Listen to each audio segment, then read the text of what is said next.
So hey there, this is Pete LeVasseur from the Rust content team. So I'm sitting down at RustConf 2025 here in Seattle, across from Taylor Cramer.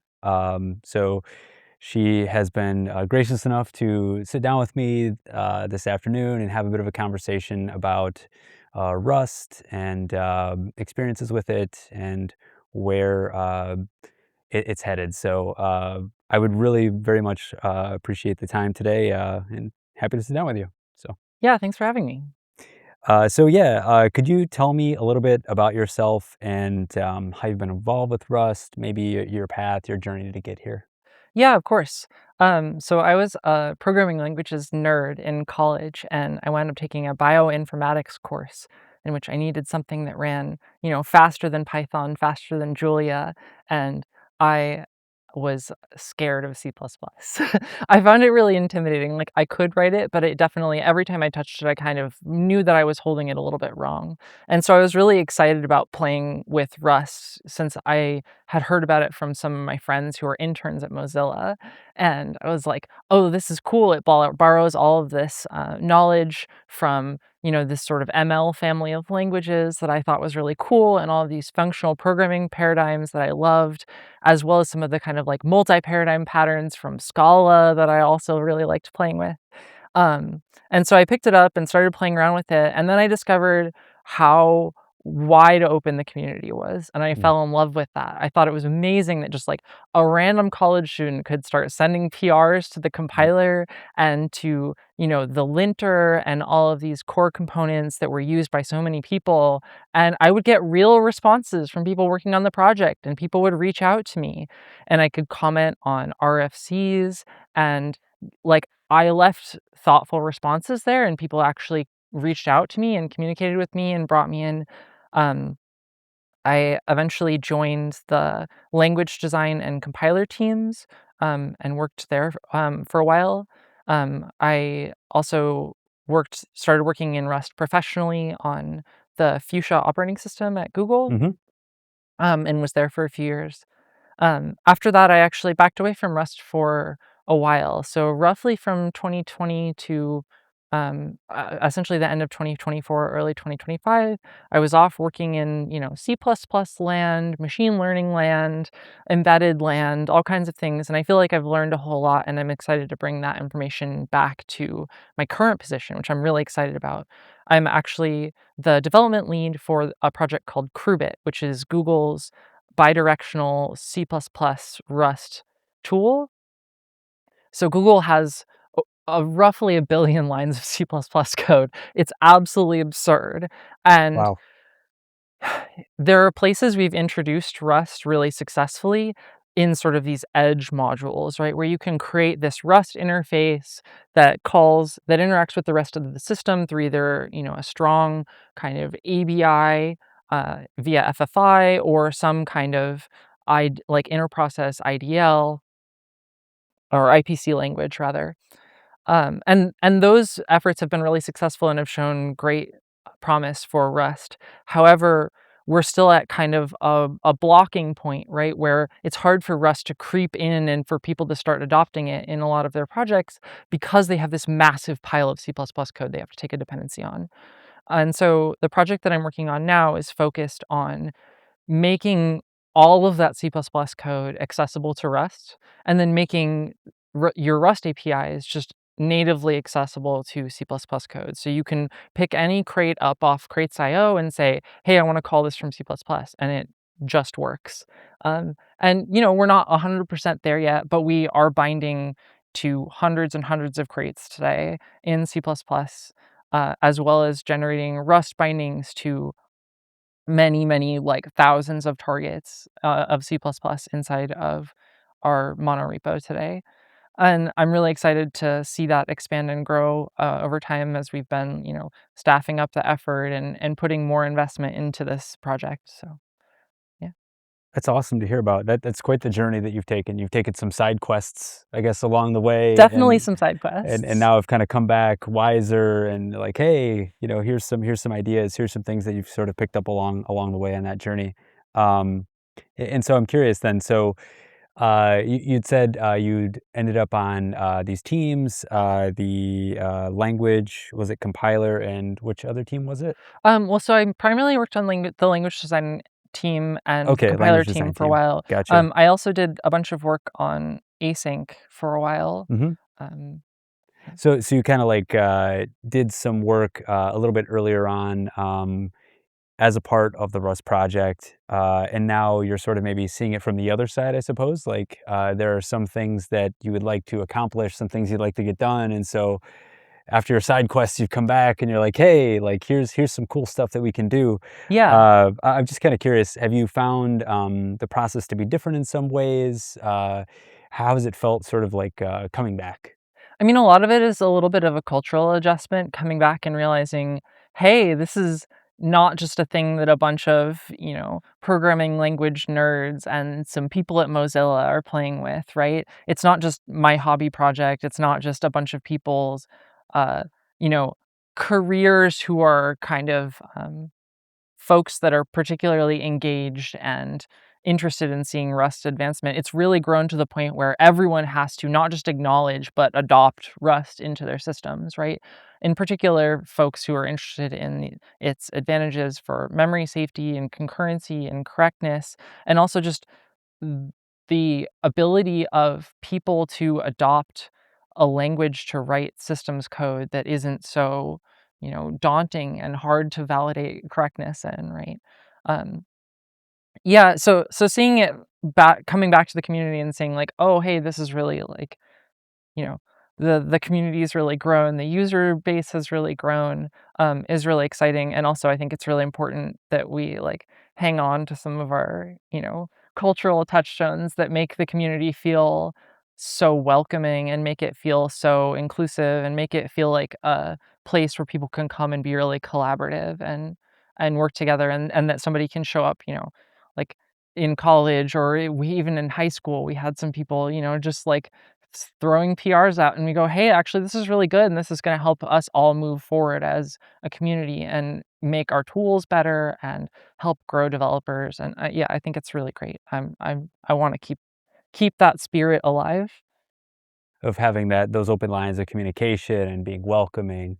I mean, speaking for myself personally, I had not been involved with the Rust project in really any manner up until maybe like 9, 10 months ago. And Yeah. looking from the outside in, sometimes it can look a little bit intimidating and Mm. like, oh, what's going on there? You know, how do I get involved? Um, from your experience in the past and today as well, is it a welcoming environment where folks can just sort of like show up in Zulip channels, they can join meetings, they can just kind of like jump in and get involved?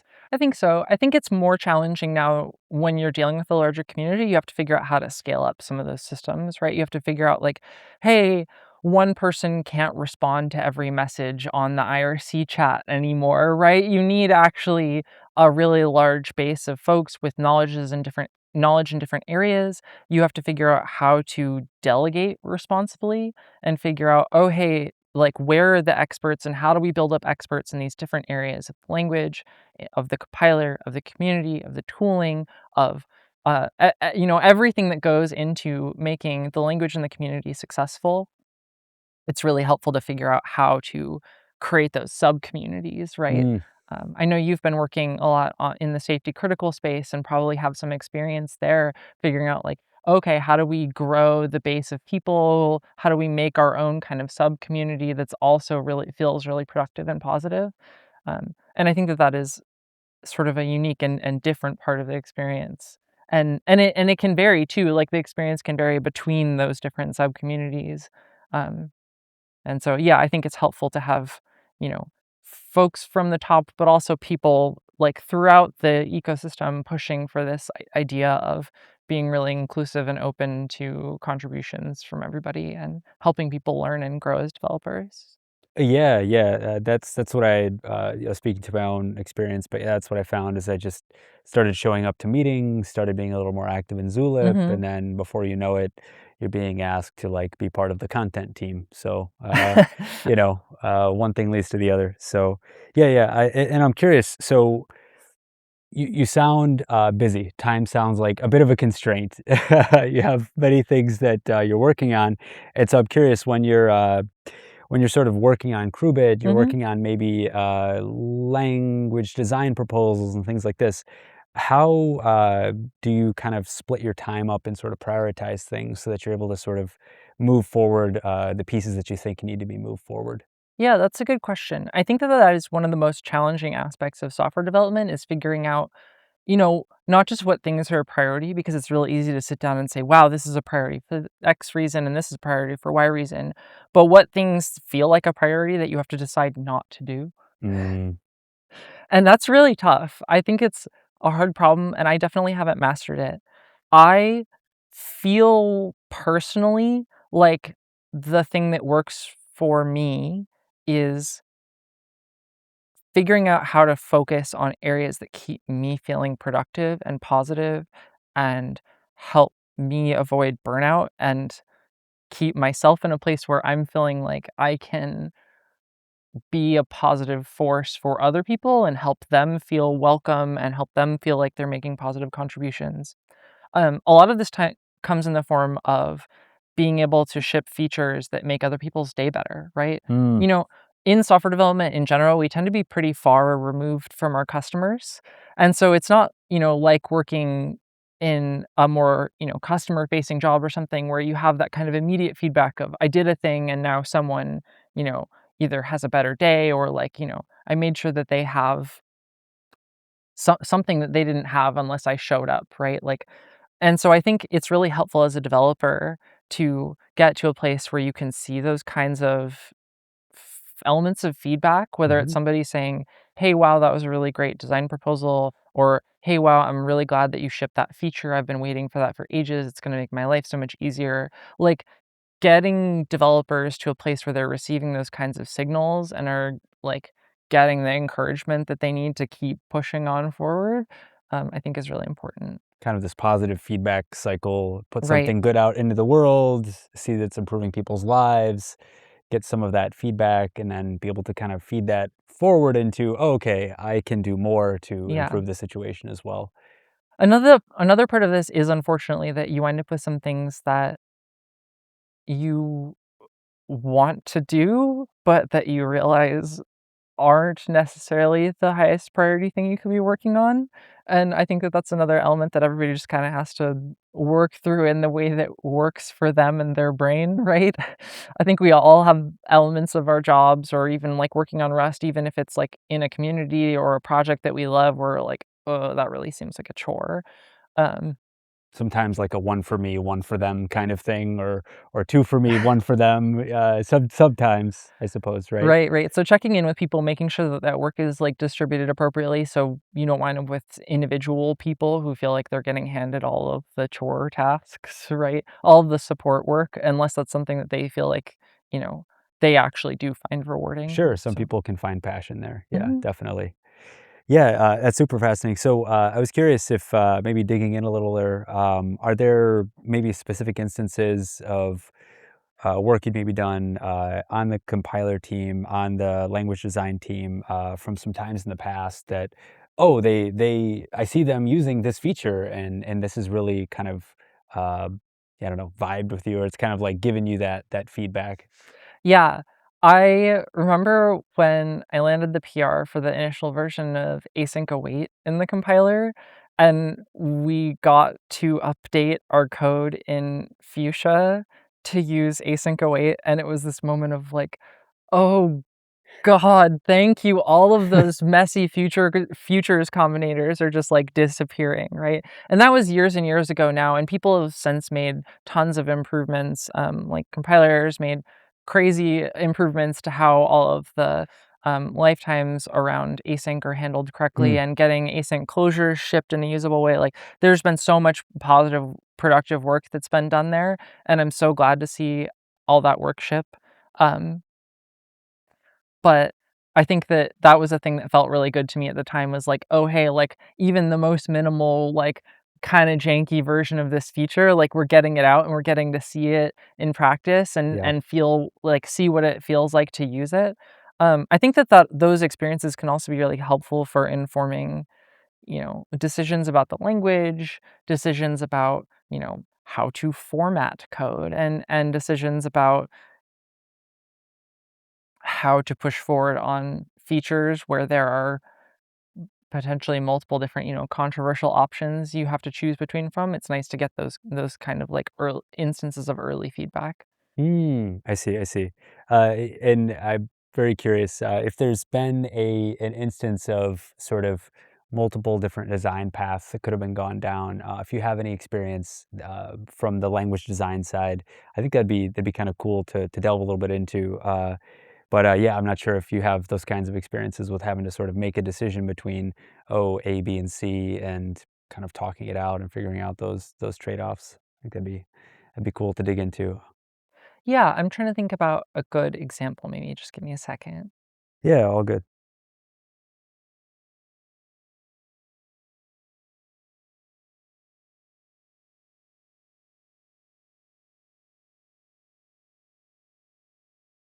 I mean, I can talk more about async. Async is a good topic. People are interested about async, so Yeah, I can talk a little bit about some of the conversations we had around async back when I was involved more in the language design process. One of the really big conflicts we had throughout that process was figuring out the right syntax to ship for await. This is sort of a legendary debate, and it went on for quite some time. Um, Boats had an awesome series of blog posts where they went through some of the design trade-offs involved in that discussion. But there is always this balance that you have to strike in language design between, familiarity. You get there's this sort of concept maybe you're familiar with of like a weirdness budget where it's like, okay, you can choose to make one part of your language really like kind of unfamiliar and strange and something that developers have to learn when sticking with it for the first time. And maybe that's really beneficial to your language and help sell it. In Rust, that's, lifetimes and borrowing.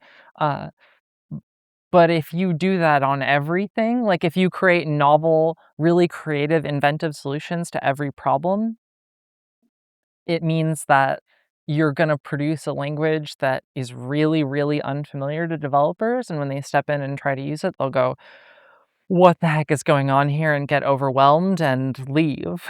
sort of Right? like, having enough handholds and maybe footholds in the places that developers Right. may be familiar with, while Right. saying also there's like a rope there that you can use if you would like to like help yourself up in this particular instance. Yeah, you want there to be enough things that are familiar that people kind of don't have to think about when they're looking at your language, so that the parts that are unfamiliar are the things that people can focus on and are the Mm, things people can spend their time thinking about when they look at your language and its syntax and they go, "Oh, there's something interesting going on in this spot. I haven't seen that before. What's that?" And then you can teach them about whatever the interesting concept is. Um, for async await, the kind of like novel thing that we have, of course, is that our await wound up being postfix.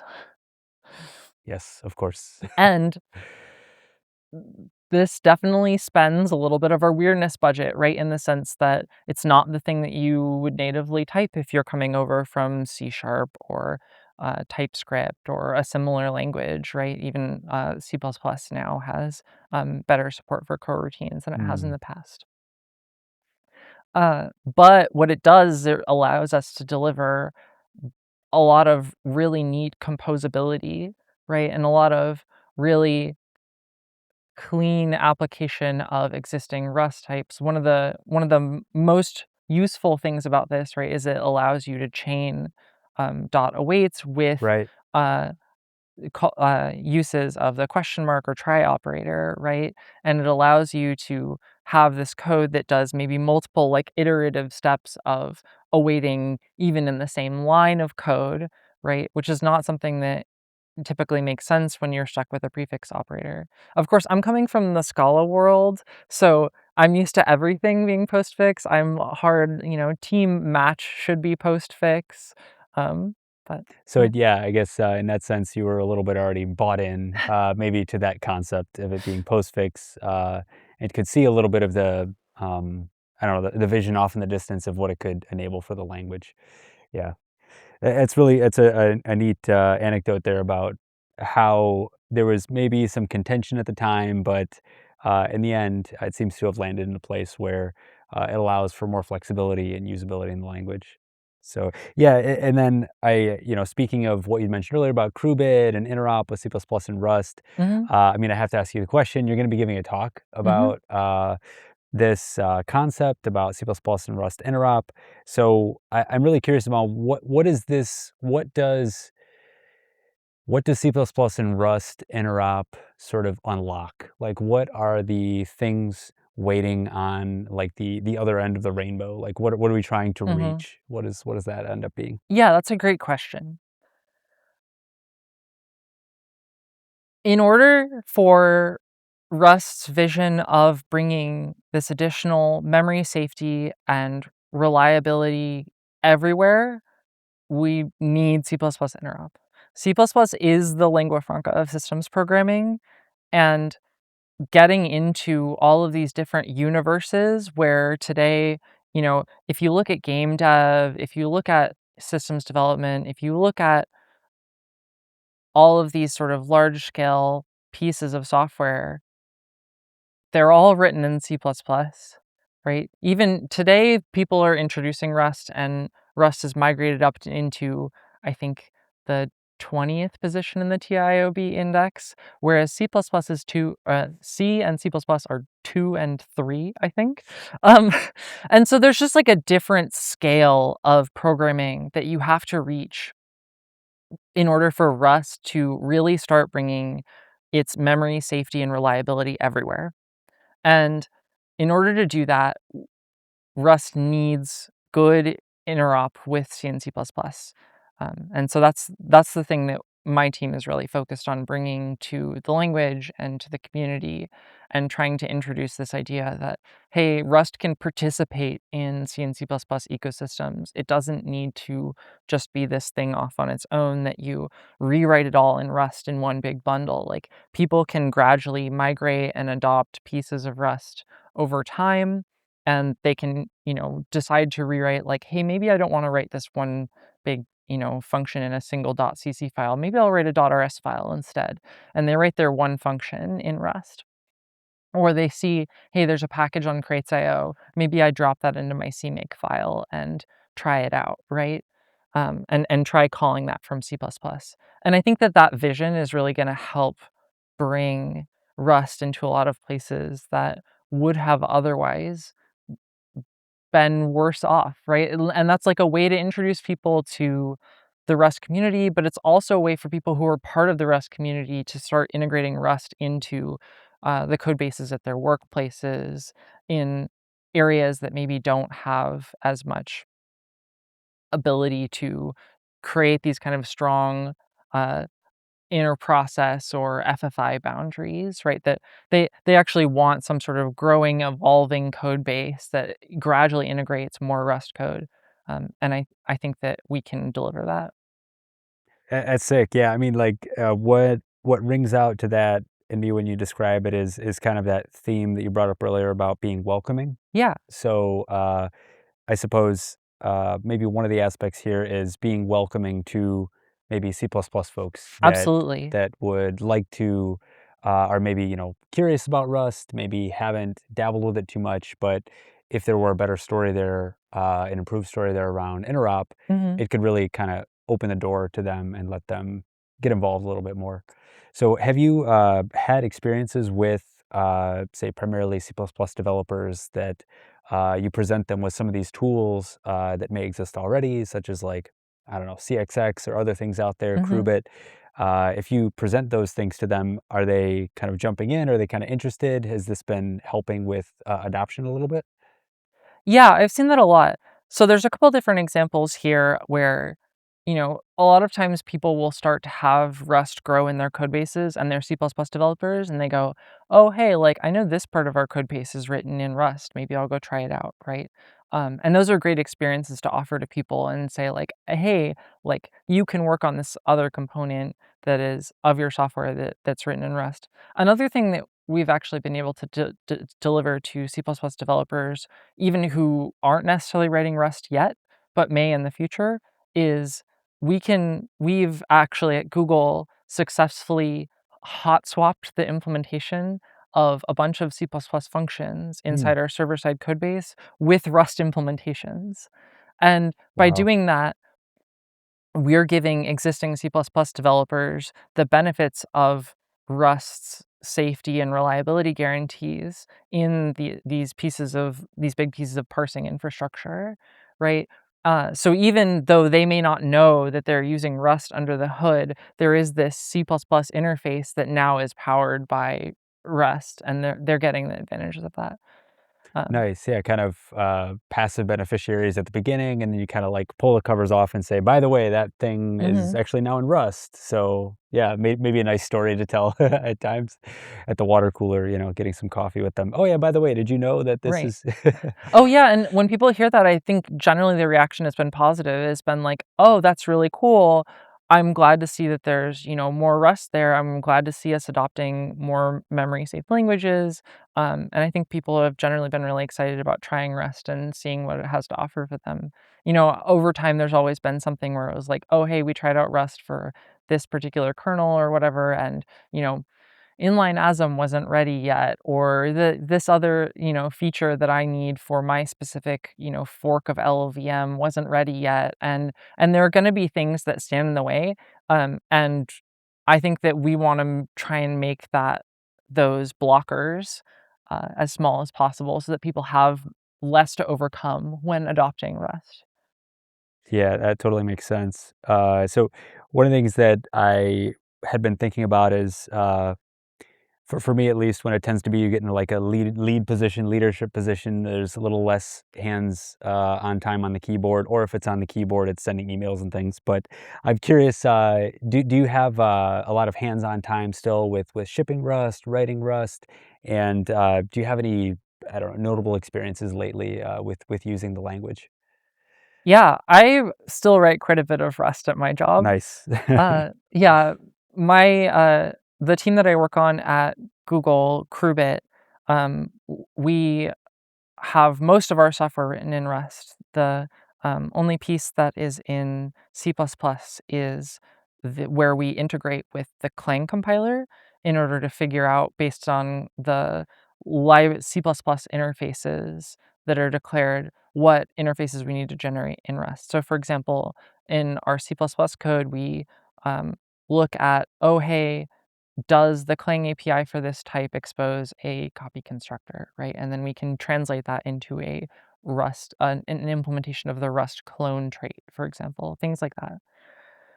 Um, on the Rust side, I don't know. I feel like I have a really positive experience writing Rust nowadays. I think that I really like getting to come back and experience all the new patterns that Rust has evolved. Shout out to Let Else. I I am love also a I Let Else enjoyer. love Yes, I yes. love the refutable let bindings. Um, it's very handy. But no, I think it's a really nice language to use, and I think that my experience interacting with Rust is generally really good. I'm also really excited about some of the language features that we're looking at pushing forward in order to make C++ Rust interop better. So things like evolving trait hierarchies gradually over time, things like support for custom reference types. And better ergonomics for custom reference types like pin, such as auto-referencing, reborrowing, field projection. Another really interesting one that I'll talk about more if you come to my talk or watch it Subtle online plug, yeah, so is uh, is actually overloading support. Turns out to be a thing that is really necessary when you want to interact with existing programming languages, the vast majority of which have some level of support for overloaded functions. Rust has kind of hacky overloaded function support that I've referred to in my talk as overloading at home. Um, but I'd really like to see us grow something that doesn't necessarily interfere with Rust goals around strong type inference and easy developer experience, while also providing the ability to interact with features in other languages that maybe we don't necessarily want to grow in Rust. Uh, Yeah, I think there's also really cool things you can do with it. Like you can provide safe alternatives to some APIs if you have certain, permissions types. Whereas if you have maybe more relaxed types, such as CPP references, C++ references that maybe can mutably alias, now you're working with an unsafe version of the same function. Whereas if you happen to have a, exclusive Rust mutable reference, you can call the safe version of the function. So things like that are all really interesting areas of exploration if we can get some form of overloading built into Rust. Um, The dream. Okay, yeah. yeah. So let's make it real. So, and then so we've talked a lot about a lot of the sort of positive experiences that you've Yeah. had using Rust in the past and even recently. I'm wondering if there's maybe a time when you've reached for Rust initially, you've thought, okay, Rust could be a great fit for solving this problem, but then ultimately decided against it. You decided on another technology, another path to take. Yeah, I think most of the areas where I've kind of poked at Rust, but then eventually decided it wasn't the right tool for the job were areas where, C and C++ are still the option, right? Some of those examples are things that aren't necessarily specific to Rust, the language, but are related to the existing structure of vendor relationships with companies that Mm, provide specific like embedded SDKs that maybe only have some like, hand rolled libc implementation that doesn't quite conform to standards, and maybe you get some version of the LVM tools that are thrown over the fence based on some fork. um, and getting companies to realize that Rust is the future takes this sort of gradual adoption and growth, and it takes companies asking for it. Like mm, it means that when you go into have people going into the contract negotiations, Rust needs to be in their head when they're talking to chip vendors and you know de- uh, like SoC developers, right? You have to figure out, okay, how do I make sure that I have negotiated support for Rust, or that people are shipping me a recent enough version of LLVM that I can pop it into the Rust compiler, right? So that's a trick. Another one is actually figuring out how to interact with APIs that just are designed in C and C++. So things like interacting with a system that's built on top of, FreeRTOS APIs or Zephyr howls, or, some other historical, very mm, heavily developed project in C and C++ that's gotten a lot of investment over the years. Like projects like Embassy are awesome to see in those spaces, and I'm really excited to see those grow and move forward. But we also need a story for supporting Interop with some of the really large tooling and SDKs that vendors and um, software companies have worked over the years to develop, so that people can start consuming those, massive projects from like truly massive numbers of libraries. It's so overwhelming. And but calling those from Rust needs to be an option. And I'm really excited about what we can do with Rust and C and C++ interop over time to make that a reality. yeah, it makes a lot of sense. I mean, to a degree, there's like this aspect you said. We talked a little bit before about being welcoming, and there's also a bit of an aspect here of sort of meeting people where they are, right? So Absolutely. there are very well engineered, well designed libraries and systems that have had a lot of engineering hours poured into them, right? That maybe eventually someday there may be something equivalent in Rust, but in the here and now, companies that are need to have profits, cannot spend all of their time, say, maybe like doing things upstream in the Rust compiler, although you should. So please send delegates. It'd be awesome to get more upstream contributions. But the uh, the thing that I found as well, similarly in say automotive, Mm-hmm. is that there's sort of established libraries, established ways of Mm-hmm. doing things that if you can offer a bridge, if you can offer a path to, yes, you can continue using that, but now you can use it from Rust. This can be a very Right. kind of compelling option. Yeah. So that makes a lot of sense. So I kind of complete pivot. So it is the year 2025, and so there's a question about AI that I've written down. Uh, so I'm kind of curious. I will offer you a lot of leeway here. My understanding is you're not, like an AI expert here, but maybe you're looking around the room for the AI expert that's maybe hiding. But maybe you've been a user, or you have some thoughts around, say, AI plus Rust. What's the interplay there? If you had any thoughts about that. Yeah. One of my early experiences with Rust professionally was on the Fuchsia team, where we had a whole lot of developers that were, doing systems programming for the first time. And you're trying to have them build this operating system that has to deliver all of these really important core components and get the safety bits right.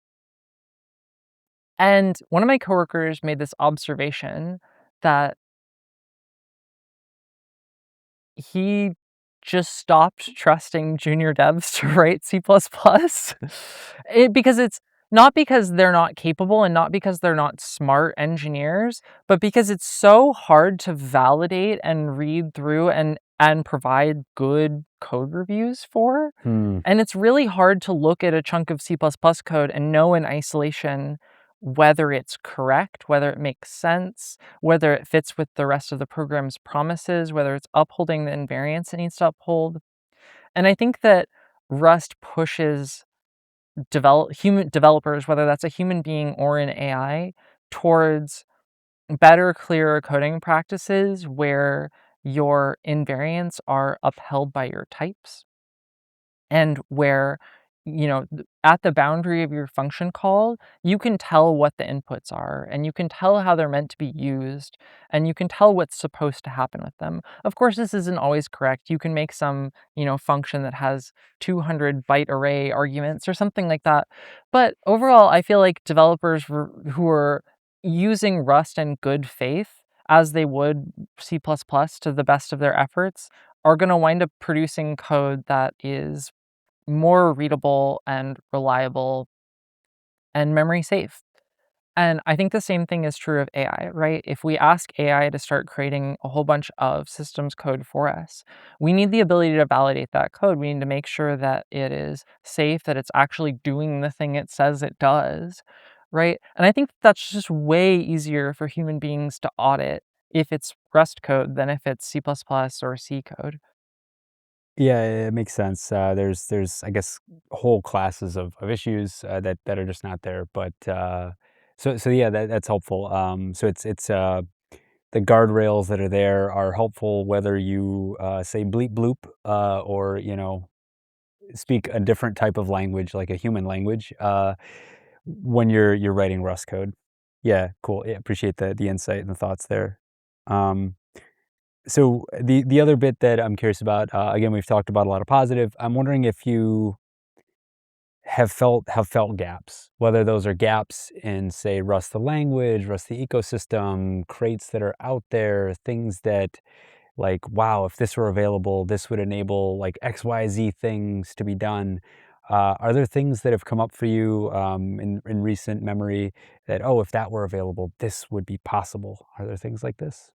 Oh, yeah, I mean, I have the experience all the time of going like, "Oh gosh, if I could just have that feature," like, th like, when you look at it from a language design perspective, you realize that the interaction of various features that you want to just see tomorrow can wind up producing, chaos when you combine them together.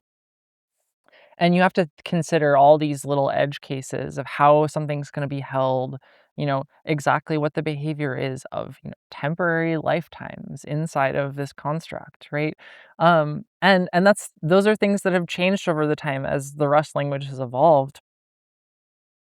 But I'm really excited about trying to figure out how to get the language and the ecosystem to be welcoming of new ideas and try to kind of get people to yes in a lot of ways. Right? I think it's really easy to open like an RFC PR and read through it and go, "Oh, look, like this, that, and the other thing are wrong. Like, the language will be worse if we have this. It makes a bunch of holes. But it's interesting to think about, like, okay, well, what would we need to make this work, right? Like, what are the levers that we would want? What problems would we want it to solve for us? Like, and how do we want to unlock those motivations? And if there are downsides to the approach, like, how do we limit those? Like, what are some steps we could take to make sure that, whatever decisions we're making are potentially reversible? And if you can make, early reversible decisions, that's much better than, stalling in advance and not getting any experience with the future because you're bouncing back and forth between various options, right? And so, yeah, I also think that the ecosystem historically has had a lot of people, because it is so accessible. Um, there have historically been people with less context who kind of jump in the middle of like an RFC discussion or whatever, and maybe it got posted to Reddit or somebody threw it on their Blue Sky page or something, and now you have a million comments telling you why And then you're turbofish is absolutely necessary and because we need an LL1 language or something like that. then you're Um, wrong on the internet, like, the tragedy, right? Yeah, so Right, exactly. And so I guess I would really like to encourage the community to keep an eye for, when you see somebody being wrong on the internet, like give them the information about your use case, but use that as an opportunity to help educate people and grow whatever feature it is they're looking at. Um, and make that something yeah. positive, an experience everybody can learn from, rather than something where you're like, oh, good, I made sure that they didn't ruin my perfect language, right? Helping be more like a yes and situation. Like, yes, that sounds like an awesome idea, and there's a couple things that you may not have thought about because you maybe didn't have this context. Let me help you out with that, right? Yeah, So, absolutely. kind of giving that helping hand and helping people up into, potentially being contributors in the Hmm. future, right? To doing some real helpful work within the community. So yeah, so we're sort of nearing sort of the wind down phase here, and I wanted to ask you if there are things that maybe we didn't chat about today, something that you wanted to share, anything like that. I don't think there's anything in particular that I need to get off my chest, but I am really excited about the idea of, now that I'm back in the community, getting to meet more people, getting to chat with more rustaceans about what they want, and getting to try and, keep our community a little bit weird. Like, I feel like part of what makes this such like an inclusive and welcoming community is people's willingness to have some odd stuff. Like maybe you wrote this weird library that does something in a really unconventional way. And if you show up and just like show it off and be like, hey, I did this thing in a way that absolutely no one else would even consider, but maybe everybody learns from that. And coming back to this yes and principle, like, hey, how do we look around and be accepting and enjoy people doing things in ways that are kind of opposed, maybe even like deeply philosophically to the thing that we're looking for, and look at it and go like, you know, wow, that's really weird. I love it. I'm not sure if it was weird in a good or bad way, but yesterday when I mentioned, oh yeah, for automotive, C++14 is like cutting edge. Like I felt like I had another head maybe next to me. I was getting looks like I had said something that was a little weird. So No, I love yes. it. It's really interesting because it makes me think about all of the ways that the C++ community is also so diverse. Actually, quite a bit more than the Rust community in terms of the libraries and platforms and compilers and tool chains that people are working with. There's just such a huge diversity and like such a broad spectrum of different ways that people hold C++, and even what code counts as valid C++ code, right, is entirely different in the context of different code bases. And there's really like divergent styles. And so if you look around at, different C++ code bases, you'll discover like, oh, hey, this one code base has discovered this way to hold pointers or this way to hold references that means that they don't have some of the memory safety problems that these other projects have that are maybe solving in a totally different way, right? And I think it's a really the C++ community at large is a really great um, you know melting pot for different experiments, and you get to kind of look around and see like, wow, there's so many different people solving problems in Mm. so many different ways. Like what's working for people, what isn't working for people. Definitely the level of complexity and the amount of choices developers have to make when they pick up C++ is not working for people. And the memory safety story is not working for people. And I hope that we can, kind of learn from those experiments and bring the best of them back into Rust, right? Nice. Yeah, I think that's a great point to end it on. You've taken these side quests, you've gone off and done some other cool things, and you're back now.